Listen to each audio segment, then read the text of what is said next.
What's going on, everyone? This is Kevin here, coming at you with my hands-on and first impressions video of the Samsung Galaxy A37 5G. So this is one of Samsung's latest mid-range devices, and I'm really excited to check it out here in this video. So let's get started.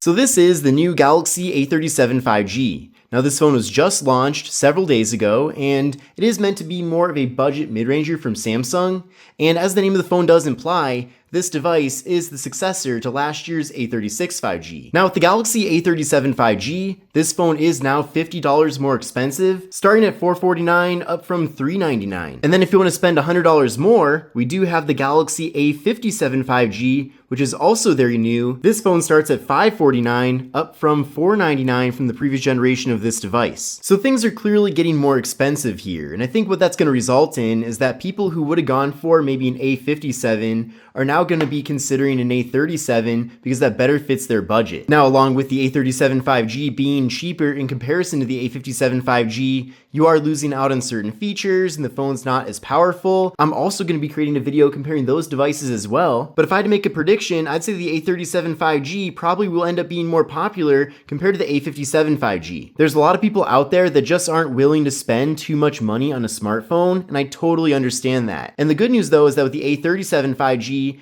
this is a really good smartphone, and I do feel like for a lot of people that aren't looking for a device that has every feature out there or maybe isn't the fastest phone in the world, maybe you're looking to get a phone for the more fundamental tasks that you'd use a smartphone for, then this phone would actually make a lot of sense versus spending more money. But getting further into things here with the A37 5G, I do love this color of the device. It's known as Awesome Lavender, and it just looks really nice in general.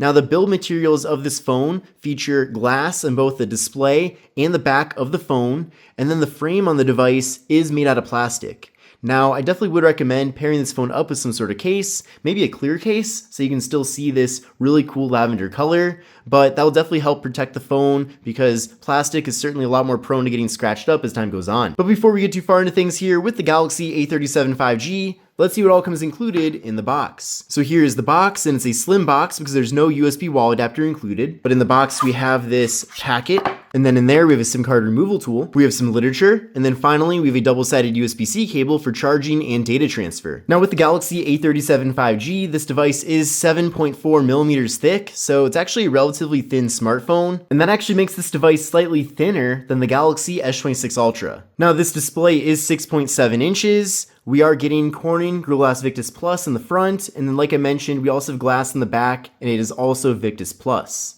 Now with this device, we are getting a Super AMOLED display. We're getting a 120Hz refresh rate. This display is 1080p, so it does look nice and crisp.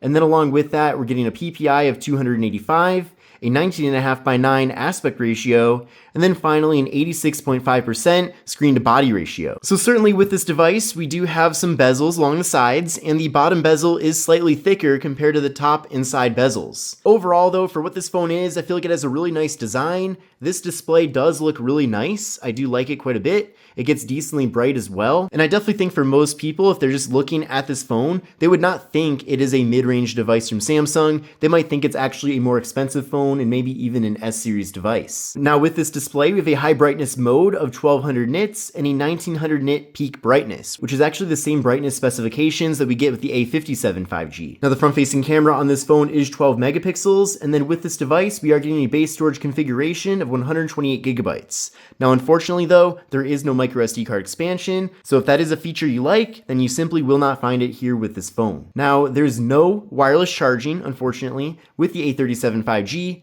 but with this device there is an in-display fingerprint sensor, and it is an optical fingerprint sensor, but it does work nice and quickly there, as you can see.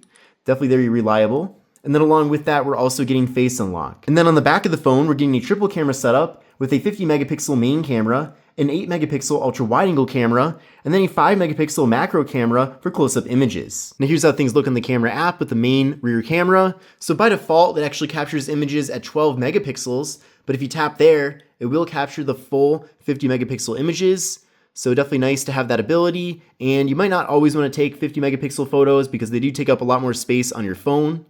Now if you go to 0.6, that'll access the ultra wide camera, and then with ultra wide you can fit a lot more content into a single frame here. So definitely a great feature to have as well. And then if you go over to the More tab, you can access the macro camera. And then with macro, you can get very close up and have things be in really good detail. Now, by the way, I also noticed that just like the A57, there is no option here for dual record video. Now, if you are curious on how to actually get that feature, if you go to the Galaxy store and then you download Camera Assistant, you can then use that to add dual record to this device. So if that's a feature you want really bad, you can still get it here with the A37 5G. Now we'll flip around here to the front-facing camera. There's me. We can crop out for a group selfie if we want to. And then for video, we're getting 4K at 30 FPS with both the rear and front cameras. Now with this device, we're getting 6 GB of RAM along with the Samsung Exynos 1480 processor. Now I did run a Geekbench 6 benchmark test with the device, and here are the scores that I got from that test. So you can see the single and multi-core scores right here. So I'd recommend running this test on your current phone and then compare your scores to these scores to really see how this device measures up to what you currently have. But so far, this phone has been running very smoothly. I do appreciate that. It definitely doesn't seem like a low quality device, that's for sure. Of course, it's not nearly as fast as a flagship smartphone, maybe a smartphone that's $1,000 or more. But for what you're paying for this phone, I do feel like the speeds are pretty much there for what you'd expect.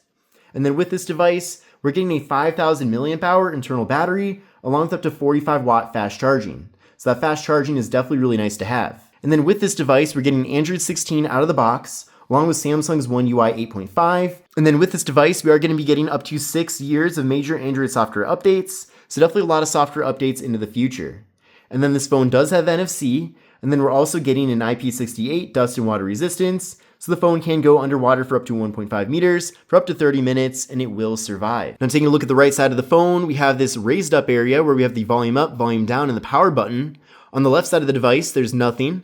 Up top here, we've got the noise canceling microphone. And then on the bottom of the device, we have the slot for the SIM card, microphone, USB-C port for charging and data transfer, and the main speaker. And then with this phone, we are getting stereo audio. So we're getting audio about the main speaker on the bottom of the phone and then up top here as well, which by having that definitely gives us a louder and more immersive audio listening experience. And then with this camera module, it's kind of a new design this year, I suppose, but we're getting the classic Samsung 3 cameras stacked on top of each other in kind of this pod format here. And then the camera module does protrude a little bit, but overall, not a whole lot of rocking on the table, especially compared to the S26 Ultra. That phone does rock quite a bit, so just know that that's not really as big of a problem here with the A37 5G. But this does conclude my hands-on and first impressions video of the Samsung Galaxy A37 5G. So in conclusion, this is a pretty pricey phone at $449. I'm sure if you get it through a carrier, you will be saving some money, but without a doubt, these price increases are starting to make these phones feel very expensive for what they are. But if you enjoyed the video, let me know in the comment section below. This is Kevin here, and I'll see you in the next one. Take care and have a great rest of your day.